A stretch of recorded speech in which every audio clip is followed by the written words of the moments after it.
Hi, good afternoon, everyone.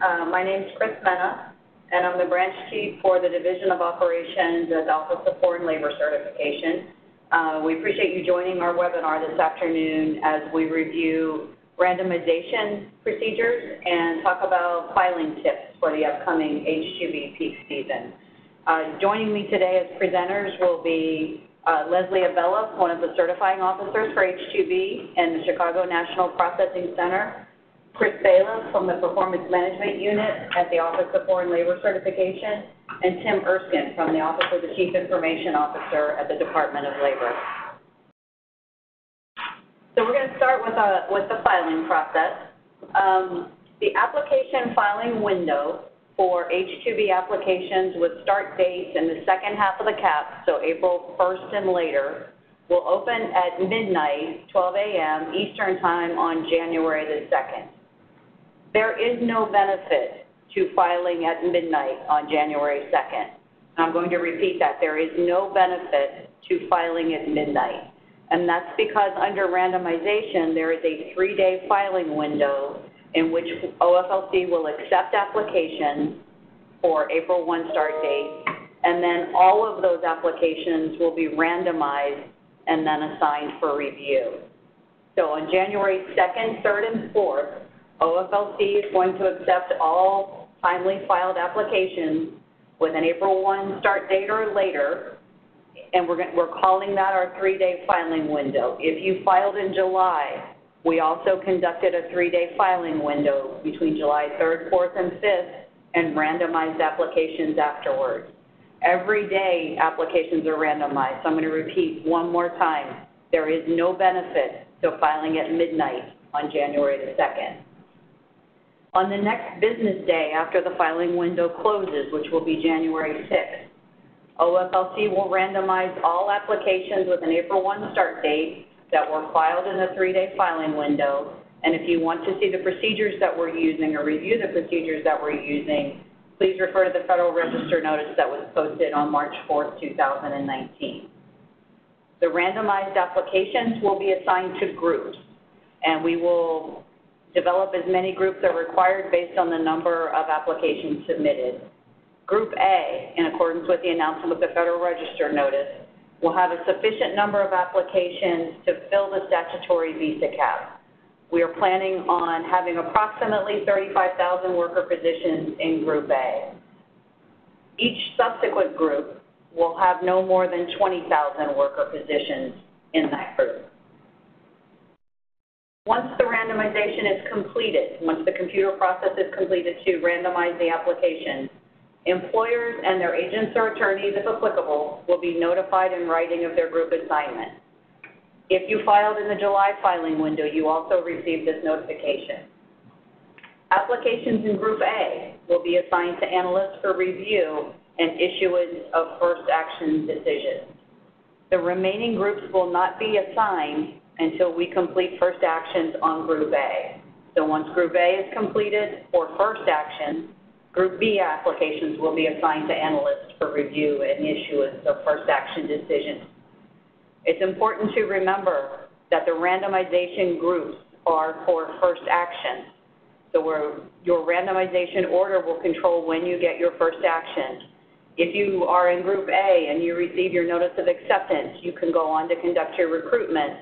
And when your recruitment period expires and you submit your recruitment report, your randomized group assignment no longer has any ordering for the review of your application. It's when you demonstrate that you've complied with the regulatory requirements.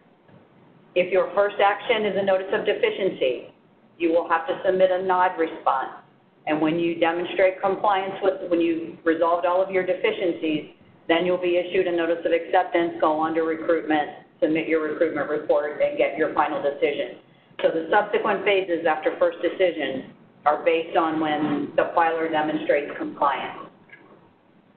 In accordance with the Federal Register notice, OFLC is going to publish a list of all of the applications with their random group assignments. That will be posted on the OFLC website.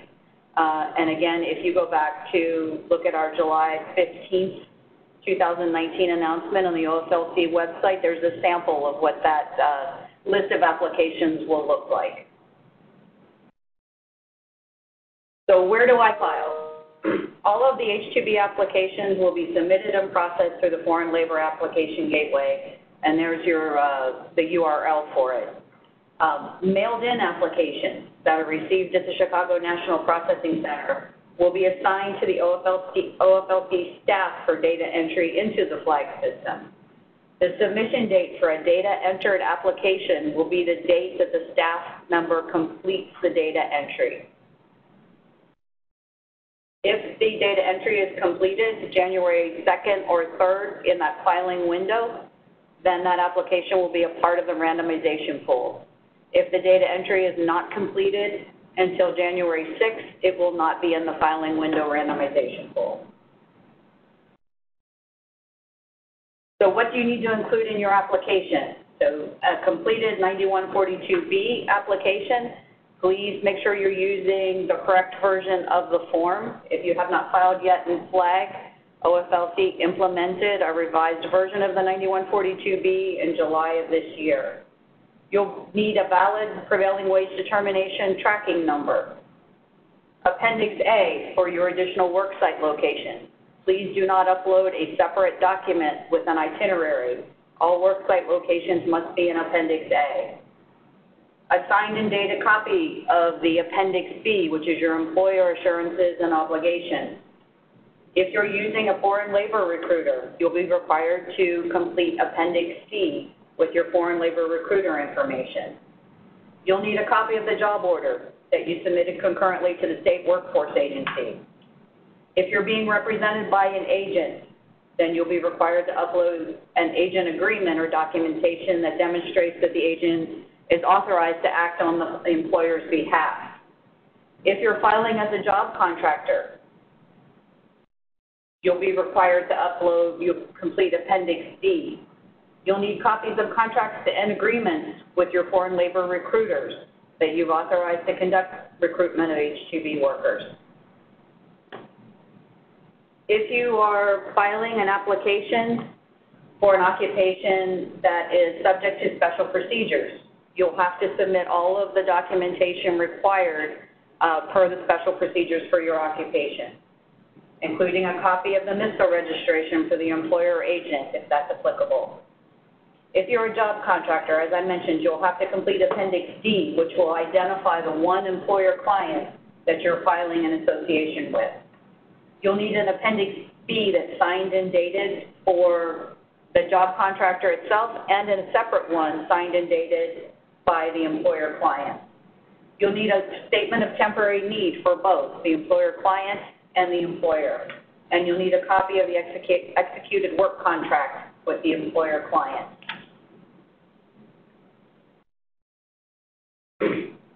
So we're going to switch now from the formal presentation into FLAG to show a brief demo about how to fill out the application in FLAG. So I've already logged into FLAG. I'm in my initiated cases table. I have a number of applications that I've initiated that I'm ready to submit. So if I'm submitting on January 2nd, during my normal business hours at 9 o'clock in the morning, I'm going to go into where I have my staged application, and I'm going to drop down the caret and open my pre-staged application to edit. First page, preliminary questions. The first question is, am I filing under emergency procedures?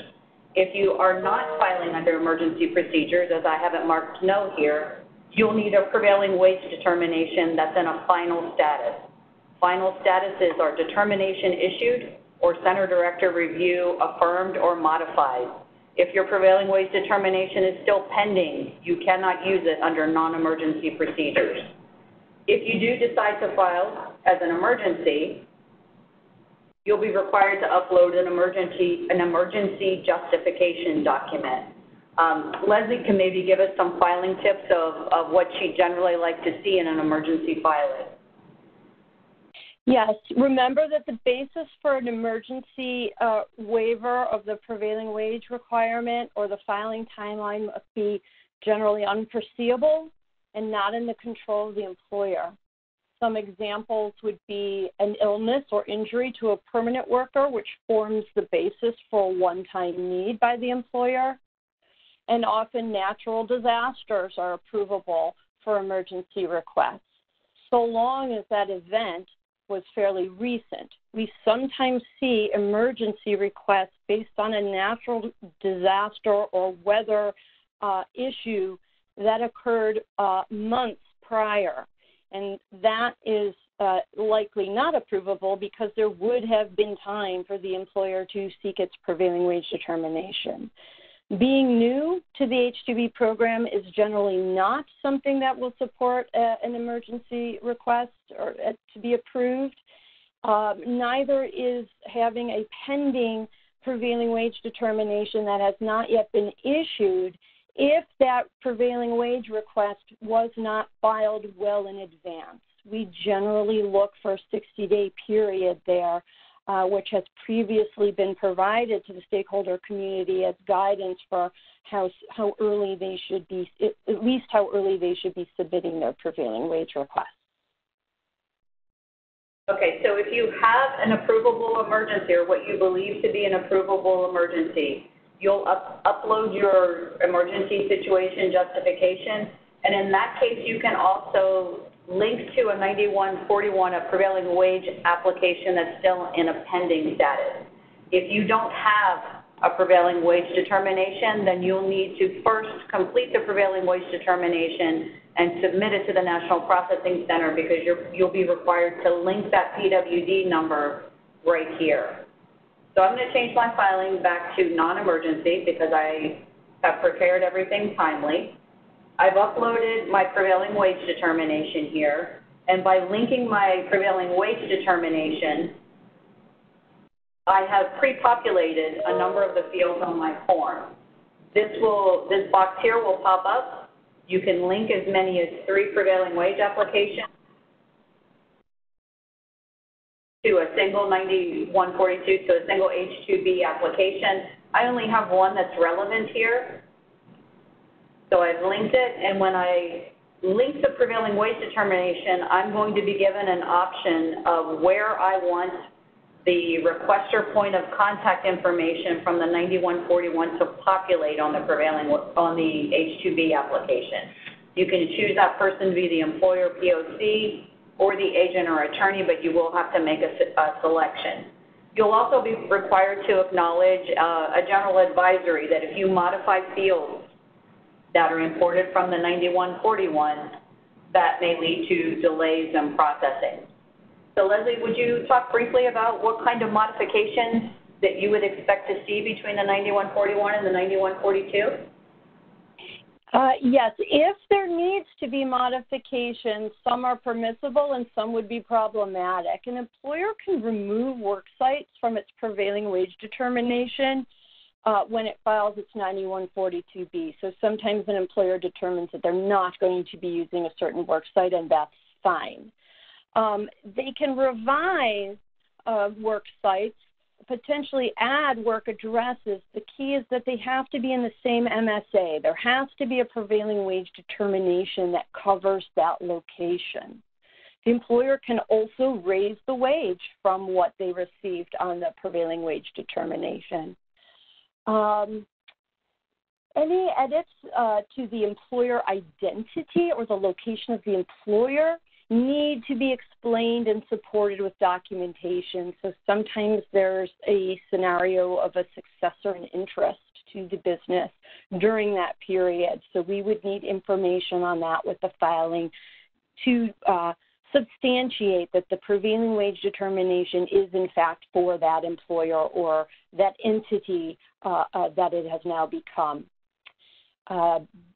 Be careful about any changes to job duties. Those could be problematic because it could result in an impact to the wage assigned to that position. So if a determination is made that that prevailing wage determination no longer is valid for what the position is now being described as, the application could be returned without review. At best, it would slow down processing while we look into that question.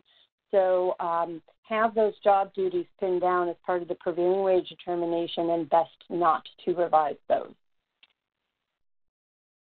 Okay, I'm going to go on to the temporary need information. Part of the information on this page has been imported from my prevailing wage determination. This is the SOC that was assigned by the Prevailing Wage Center. This is the job title that was on my 9141. Please don't modify those. I'm going to be required to enter the number of workers. I've chosen a start date that's exactly 90 days from today, so I don't have a validation edit.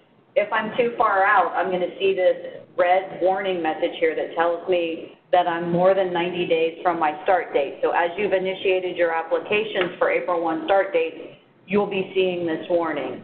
When you log in to submit your application, navigate to the temporary need information page and select.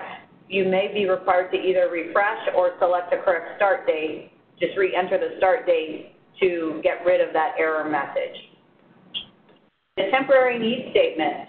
In the new form, the temporary need statement needs to be written in the form. This field, section B8, has 4,000 characters. As you can see, I've entered quite a bit of information here, and I'm only at 1142 characters. So I've got a lot of space to explain my temporary need here. If you put C attached here, the only thing that will appear on your certified application is C attached. Your certification will not include the upload that you provided with your temporary need statement. If you find that if the 4,000 characters is not sufficient, or that you have additional temporary need information that you would like to submit, you may upload it here using the browse feature. Leslie, what would you expect to see as a temporary need upload? Well, definitely, to repeat that, with regard to starting the temp need statement on the form itself, in fact, if the employer only puts C attached, because we know that a certification would ultimately only say that, it will cause a nod to the employer, where we will ask, may we amend your 9142B for our data entry to type in your temporary need statement as much as it will fit in the field. So that will be time lost with a nod. So that's added kind of to make sure you start in the form. In the attachment, it's only one attachment. The employer has the option of just continuing where they left off in their temp need statement in the attachment, or repeating and continuing. And the employer may also, if it wishes, to provide additional documentation or information in support of its temporary need. It should all be included as part of that one attachment, so we have everything in a single place. And just be mindful, again, that when we review those, we look at the temp need statement against the temp need definitions in the regulations. So be mindful of the elements that need to be explained in the regulations, because that is what we will be looking at it again. Okay, so we finished with our temporary need information, and we're going to go on to the employer information. This information will be imported for you from your 9141. You should not change this information because it will cause delays in processing. If there is a legitimate successor in interest, as Leslie described scenario, please upload documents describing that change. Employer point of contact information. When I prepped this application, I selected that I wanted my requester point of contact on my prevailing wage determination to populate here. If I didn't have it populate here, I could also select from my profile and populate a different point of contact here. So I can have these prepared as well.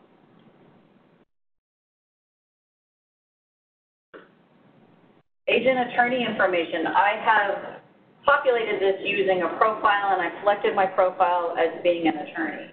Should I change that to an agent, I will be required to upload an agent agreement, and you'll see the errors appear at the top of the page here. I will be required to upload an agent agreement, and if the agent's required to have a MISPA certificate, the agent will be required to upload the MISPA here as well.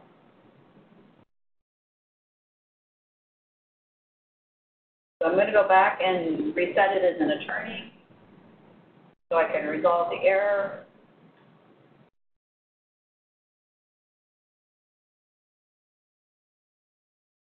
Profiles can be very useful when you're completing the forms. I would encourage everyone who's able to set up profiles in advance.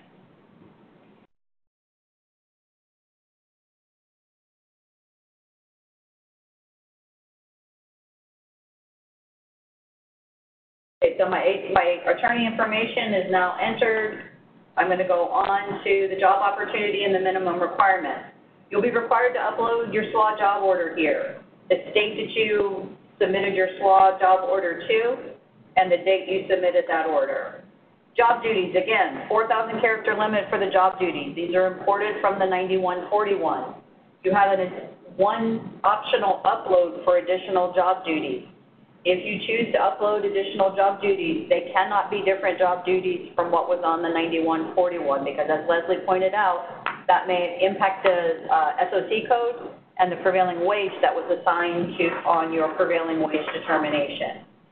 This section should not be used to reiterate the employer's assurances and obligations. That's now on Appendix B. That information will be required as an upload later in the form. Your anticipated work hours, days and work hours. Each of these fields requires an entry, even if it's a 0, and start and end time. So, Leslie, if I have split shifts, what would you expect to see from me?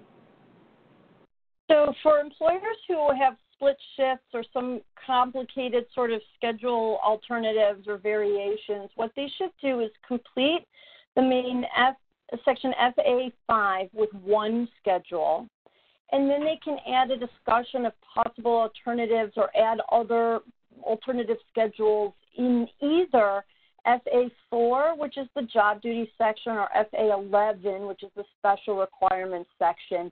It's just that those are free text fields that are nearby for when our team is reviewing the application. They will be able to see it in one of those locations. So that's where we recommend the employer put it. Okay, so the minimum requirements of the position are also imported from the prevailing wage determination.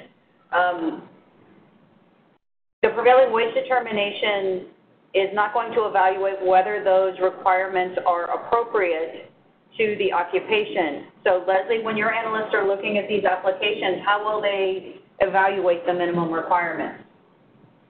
Yes, the team will look at ONET to see what is the generally accepted, normal and accepted minimum requirements for the position. If what the employer has put down exceeds ONET, we will deem it as potentially excessive requirements, and the employer will get a nod. The employer will need to demonstrate that the job qualifications and requirements are normal and accepted in the occupation by non-H-2B employers in the same area of intended employment. So we will check against that. And as Chris said, obtaining prevailing wage determination with those potentially excessive requirements does not mean that the OFLC has determined that they are acceptable. That it's merely naming the wage. And also a reminder to make sure that those minimum requirements and all details of the job are a match between what is in the 9142 and what was in the job order. That is a common reason we need to nod, is because there's mismatches between the job order and the application form. Okay, so now I'm going to go on to my place of employment and wage information. The place of employment, the primary work site, is imported from the 9141. Along with the MSA, as you're filling out your 9141 and you get to your primary work site and you enter your state-county combination, this MSA shows up, pops up, and shows itself to you. It's also imported here for you. We also are importing what your prevailing wage determination actually was, so that you can use it for quick comparison when you're entering your basic wage rate. So I've entered mine as a weekly rate. There are edit checks on these fields to convert a weekly rate to the hourly rate to compare to the prevailing wage determination to ensure that it at least matches the prevailing wage determination. So now we come to additional conditions about the wage rate to be paid, and I've entered an entry in here. So Leslie, would you talk about what you expect to see about additional conditions in box FB9? Sure. One thing that comes up a lot is with regard to housing costs. So certain applications, such as in mobile workforces, the employer is required to provide housing at no charge to the worker. And that information should be in SB9A, which is additional conditions about the wage rate to be paid. I'll mention now that in contrast to that, employers who provide optional housing at a cost, a reasonable cost to their workers, they should mention that in SD6, which is the section regarding deductions from pay. Ultimately, if that information is there, but it's not in that exact field, that is not going to be something that we nod about. But we are encouraging you to use those fields so that it's easier for our team to find. Okay, so your prevailing wage determination that you linked in the preliminary questions will be listed here. If you linked more than one prevailing wage determination, they will be listed here as well. If you have additional work sites, you're going to mark yes here, and you will be permitted later in form completion to add additional work sites to your application on Appendix A. Other material terms and conditions. Each of these will require an answer. Please don't create a conflict here with the previous page. So I've marked overtime yes here. That means on the previous page, I need to enter what my overtime rate is going to be. On-the-job training, employer-provided tools and equipment. If you're providing board lodging and other facilities, or you're assisting, if you've marked this yes, then you should have one of those explanations that Leslie's talking to you about. If you're providing because you're a mobile workforce, if you're providing it, it should be an SB9. If you're offering it to workers as an option for employment, it should go here in deductions.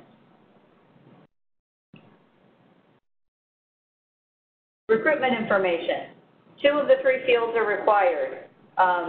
If you want to complete all 3 of the fields, you're welcome to, but only 2 of the 3 are required for submission. Other supporting documentation. Your answers on this page will affect the documentation that you're required to upload. So I've set this up as an individual employer, and that the MISPA certificate of registration doesn't apply to me. But if it were to apply to me, I would be required to upload my MISPA certification here. So Leslie, could you talk about when you expect to see that certification?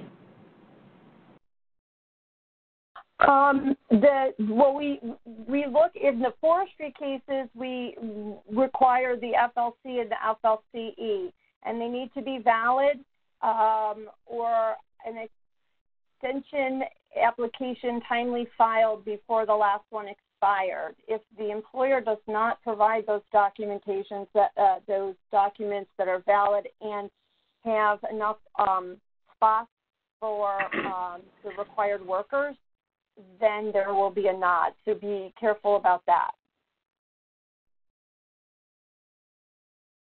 Okay, so if I'm using a foreign labor recruiter, I'm going to mark this section yes. And I'm going to be required to upload a copy of my recruiter agreement. That agreement needs to have specific language in it that Leslie's going to talk to us about. Yes, the foreign labor recruiter agreement must be submitted, and the regulations require that it has a specific statement in it, and that is that section 655.20P like Peter. So there is actual verbiage that must be in the foreign labor recruiter agreement. Our team will be looking for that statement. Make sure that is in the agreement or it will receive a nod. Okay, so I've uploaded my foreign labor recruiter agreement here. Later on, I'll be required to complete Appendix C because I've marked Foreign Labor Recruiter yes here. Appendix B, every employer will be required to upload a copy of their Appendix B. If you don't have a copy of Appendix B, you can click right here on this hyperlink, and it will open for you. You can print it out, fill it out, sign it, and then re-upload it into your documents to upload to the application. If someone other than the the employer point of contact or the agent or attorney completes the application, you would add their information here. And now we're at additional work sites. So additional work sites are in Appendix A. My prevailing wage happened to have additional work sites associated with it. In order to add the work sites, I'm going to click on Add Work Site, and this modal is going to show me the additional work sites for which I got a prevailing wage determination. I can select all of them. I can select one of them, however many that I actually need for my H-2B application, and when I click Finish, it's going to be added to the bottom of my work site. I've deliberately chosen one where the filer did not submit a city name with their prevailing wage determination. The city is not required in the prevailing wage determination, but it is required for the H-2B determination. If you know the name of the city, you can add the specific name of the city if you know where you're going to be. If you're going to be in multiple cities and towns, you can just put multiple cities and towns. If you are going to enter more than one entry for a county, you can duplicate these work sites by coming all the way over here to the right where the Actions button is. Hover over that button, choose the one you want to copy, click Copy, and the new one's going to pop in just below it. It's going to copy exactly what you had entered in the previous one. So now I have Fort Bend entered in here twice. If I'm an itinerary application, I have to add in my begin and end dates for each of the work locations and the wages for each of them.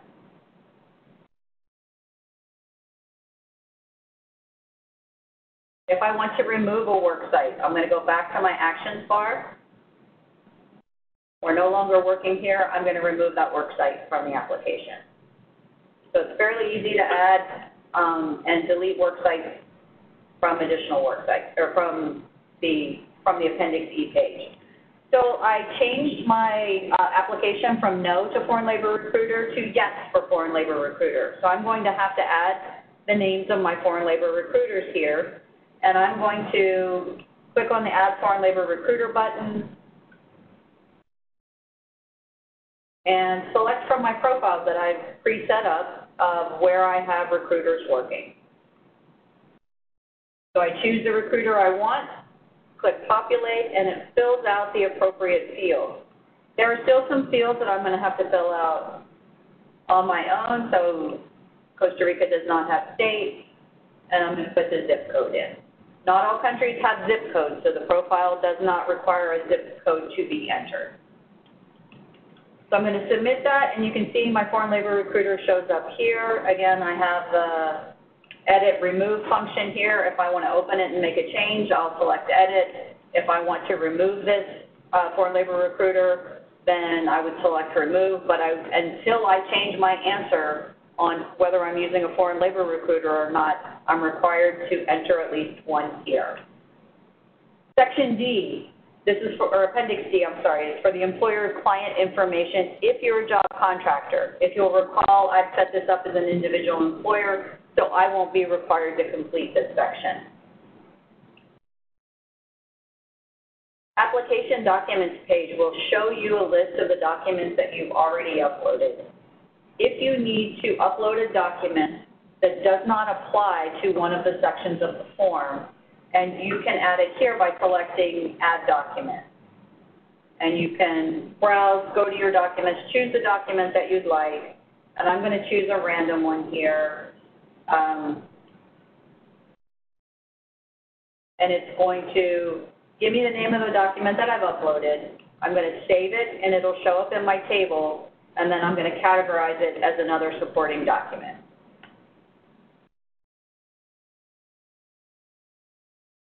And at this point, I'm ready to review my application. So if you've already prepped your applications and you've reviewed them, you may have already printed out a copy of the PDF version of your application. When you're ready to submit, you're going to go to the next page and you'll have the green activated submit button. All of your steps on the stepper on the left side will be a green check mark that apply to you, and you'll click the submit button, and you'll see this message: your application has been received and submitted for processing. At this point, your application's on its way. You don't have to do anything else with that application. You can return to your dashboard. You can open another initiated application and submit that application, or you can go back and see that your application is now in this first table where I'm pending a permanent case number. My application is in line for assignment of a permanent case number. It will automatically refresh on this page several times an hour, and when I have a permanent case number, it will move from this part of the table to the part of the table at the bottom where I have my permanent case number. Once I have my permanent case number, you always want to use that in conjunction with any communication with Chicago. When you get your submission confirmation email, your submission confirmation email will include both your permanent case number and the temporary application ID that was used when you created your number, so you'll be able to match them to one another. Okay, so I'm going to go back to the PowerPoint now. So we completed the application and flag, we've submitted it, and now we're going to talk about helpful hints and reminders. So the first reminder or helpful hint is that you should not submit duplicate applications for the same job opportunity. You will not have a permanent case number immediately. That does not mean that your application has been lost or not submitted. It means your application is waiting assignment for a permanent case number. Please don't create a second application and submit it. Wait for your permanent case number to show up. If you do submit duplicate applications for the same job opportunity and your applications are randomized, we will review the duplicate applications, and the first one in Group A will get a notice of deficiency. And that is our standard practice. It has been for a very long time now. The regulation prohibits the filing of more than one application for a job opportunity in an area of intended employment. When you file in the flag system, please complete all the required fields and upload all of the required and relevant supporting documentation. You'll get validation errors if you've, logic-based errors. If you've clicked yes for foreign labor recruiter and you don't upload a recruiter agreement, you'll get a validation error and you'll be unable to submit until you correct that. You can also go, once your case is in process, into your My Cases table with the permanent case numbers, and you can respond to your notices of deficiency and upload your recruitment reports from your My Cases table. Please don't send a duplicate response to the Chicago Help Desk. If you've uploaded your NOD response using the case action, it will immediately be available to the analyst for review. If you send it to the Help Desk, it will be uploaded by one of the Help Desk analysts into the application, which will, of course, take some period of time for it to become available. But if you've submitted 2 NOD responses, we'll have to compare them against each other to make sure they say the same thing. So duplicate responses are not required and may lead to delays. If you experience technical issues with the flag system, you can contact the Flag Help Desk for support. And I'm going to go back to flag and show you where to find that. So click on the help button. I'm going to go to support here. I'm going to have a screen that's going to pop up and allow me to enter my information. I'll have frequently asked questions, and I'll submit my help request to the Flag ESD.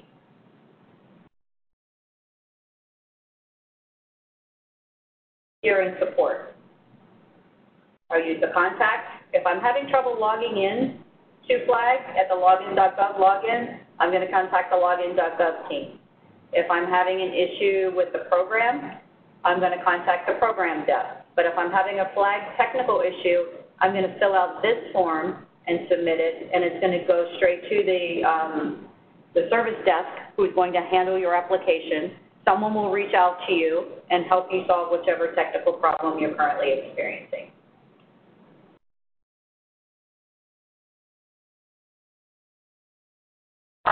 Leslie, would you like to talk about returning labor certifications? Yes. Before I get to that, there's just a couple little miscellaneous items that I want to make sure everybody has. So my apologies that these are a little bit random. But just with regard to Appendix A and the multiple locations, Chris showed you how to repeat lines for when there's additional counties. The county field itself does not allow you to put multiple counties within the same MSA, the term multiple counties, like you can for multiple cities and towns. But if there are multiple counties within a single MSA, you can go over to the additional information field there and put multiple counties in this MSA, and that would be okay. With regard to uploading the nod response in FLAG, we find that some stakeholders want to supplement what they have provided with their nod response, and they're not sure how to do that because the nod response category is no longer available once it's been used. So you can add additional documents as ad hoc document uploads, but do it pretty timely with your general nod response so that everything gets treated together. Also, I wanted to address, because we saw a question, if an employer has multiple prevailing wages that they sort of want to combine because all the locations, maybe they added some locations, and how do they get a second or multiple PWDs associated with the case? It's okay also to do an ad hoc upload of additional prevailing wage determinations, but make sure at the time, it has to be at the time of filing, because the valid PWD and any and all valid PWDs must be submitted at the time of filing. So at the time of filing, put some verbiage on the application form somewhere that lets our team know and be aware that there's an additional prevailing wage determination also being provided. And with regard to what may be excessive requirements and qualifications over what is an ONET, an employer can address that proactively with their filing. I would put it with, you can put it as an attachment, clearly marked attachment, or it can be a section at the end of the temp needs statement as well, clearly marked. The question came in about documenting business necessity reasons, but remember H-2B regulations require a showing that the requirements and qualifications are normal and accepted to non-H-2B employers in that occupation in the area of intended employment. So business necessity reason alone may not suffice, because that is not what the regulatory requirement is. With regard to return certification, so when often people may be used to this procedure when the cap is hit and they can no longer use the certification, and instead they're going to refile under the new cap to at least get a portion of their period of need, since they can't otherwise wouldn't get workers. In the past, with the blue paper, we had the employer return the physical blue paper certs to our office. With the electronic certifications, there's a new procedure. So that is outlined here. The employer needs to email the Chicago MPC with the reference line H-2B cert return notification, followed by the full case number, and then explain that for instance, the company has will not use the certification due to the cap being reached. We will issue a confirmation that the return has been processed, and we will also notify USCIS that that certification is not to be used. If the employer files a new application for the same workers with a later start date, that return notification could also be part of the new filing, and it should be clearly marked as its own PDF attachment. And it's okay also in this scenario if the employer did both. because doing both in this scenario is not going to impact the speed of the processing of the case. So there's no problem with that, but not required to do both. So one final note on uploaded documents. The new form does require you to enter your work site in Appendix A, and it requires you to list all of your labor recruiters in Appendix C. If you choose to upload a paper version of Appendix A and Appendix C with your list of work sites or your list of foreign labor recruiters, when your application is assigned to an analyst for review, it will be pulled out of line and assigned to a data entry analyst who will complete the electronic entry, the data entry of the information that you've uploaded. All of that information needs to be a part of the electronic record. So now we're going to have a few slides about system preparedness, and Tim Erskine is going to be speaking to us. Thank you, Chris. One of the big questions that has come up is how is the flag system prepared to handle the peak filing volume, as opposed to, in contrast, the peak filing volume that we had last year. So let me tell you about a few of the points about the flag system and how it's designed. This system uses a queuing approach, and it significantly reduces the risk of a system downtime when a large number of applications are simultaneously filed. What we've done is we have a front end of the system, which is decoupled from the back end external system that the case processing centers use. So if there's a crush, high volume to the front end, it's very lightweight and it can scale up very quickly to that queue. And then the back end system can pull in those cases without crashing. The other thing to keep in mind is this is a cloud-based system. And if you're familiar with cloud-based systems, it's very easy to scale up quickly to meet the increased workload. We've done extensive performance testing and load testing. We actually always are doing it and coming up with different scenarios, but this has been an ongoing effort, and we've completed our performance and testing based upon the anticipated peak filing volume.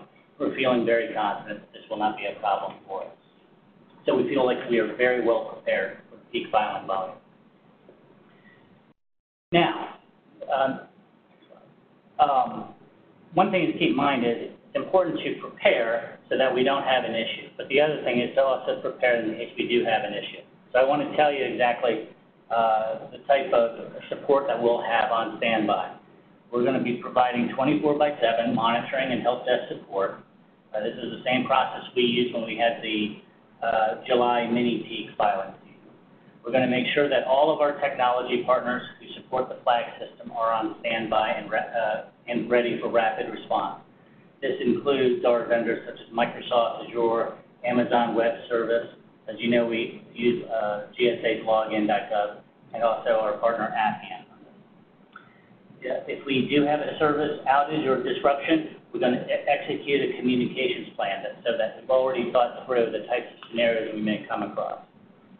We are also going to be able to communicate out there on the flag system a flag operating status, an indicator, red, yellow, green, and it's there to help the public know about the status of the flag system. And then once everything is done, the cases have all been submitted and we're past the 3-day filing window. Only after that everything is in, we will then conduct our randomization process. There are a few do's and don'ts that I want to emphasize here that have come up. The first thing, take your time and review your application. We've probably mentioned it several times throughout this call. We do have a 3-day filing deadline. So we want to make sure you take your time, submit it, because the biggest delay may be just simply if you made errors on your application. The other thing that you can do now is to make sure your login.gov is still active and working. And also another thing to do is, and it's out there, to use the modern browsers. The flag system has been optimized to work best with Google Chrome, Safari, and Mozilla Firefox. Things that we don't want you to do is we don't want everyone to submit their cases all at once. Remember, we've got 3 days to get this. There's no reason to submit at midnight. Take your time, review it, submit it. You got those 3 days. If there is any little issues, The system is also designed to give you a little oops message if it's an isolated incident with your case. If that doesn't resolve the issue, if it tells you to refresh your browser or try again, do that. But if you do have any sort of systemic issue or if there does seem to be a crash or so, you can always send an email to the service desk. Another question that has come up is, how do you know that you've confidently submitted your application? I want to give you confirmation that we do have a confirmation page once you submit it.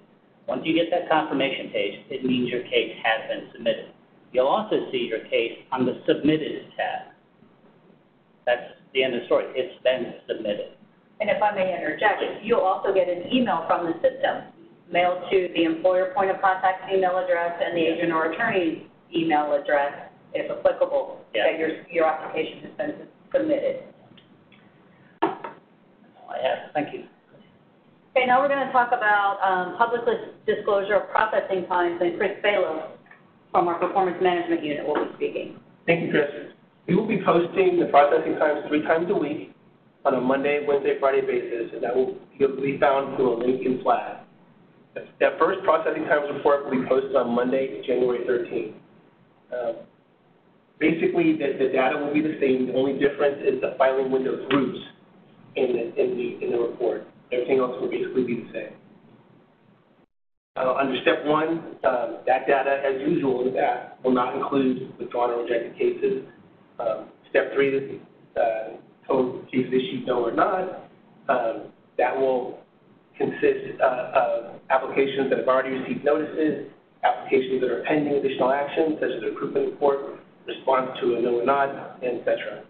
And step 4, the total number is the number of cases, and the parentheses is the number of workers. Okay, and as you can see on the chart, it's broken out by the random assignment group. So you should see progress across Group A before you see any progress across Group B, C, and this will expand to however many groups are required. One thing that I would note in the chat message, someone asked about, will your screens be updated to the same display that I have? I am in the staging environment. We have a deployment that's going out later today, and your external case queue will begin to look like mine at that point. So that concludes our formal presentation. The chat room will be open for how long, Nelson? 5. For 5 minutes for follow-on replies. If you did not get a response to your chat room question, please be assured that we have created a document that includes all of the chat room questions, and we are asking for the attendee list from this webinar so that we'll be able to provide responses. You may not get an individual response, but if a question is asked enough times by enough people, it may be something that we would need to do some sort of an announcement on or a mass emailing.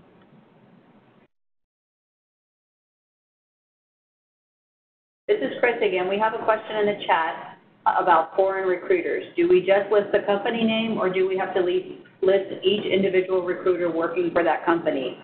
You must list each individual recruiter working for that company, the company name, and the area in which they are operating. We have a question in the chat room. If we have multiple work sites in various parts of the state, can we submit multiple applications, each listing one work site on the application? That depends on whether you fall under the special procedures or not. If you are a special procedures occupation, you would submit one application listing your itinerary of work sites. If you have work sites within the same metropolitan statistical area, the same MSA, you submit one application for that job opportunity within the MSA that encompasses your entire need.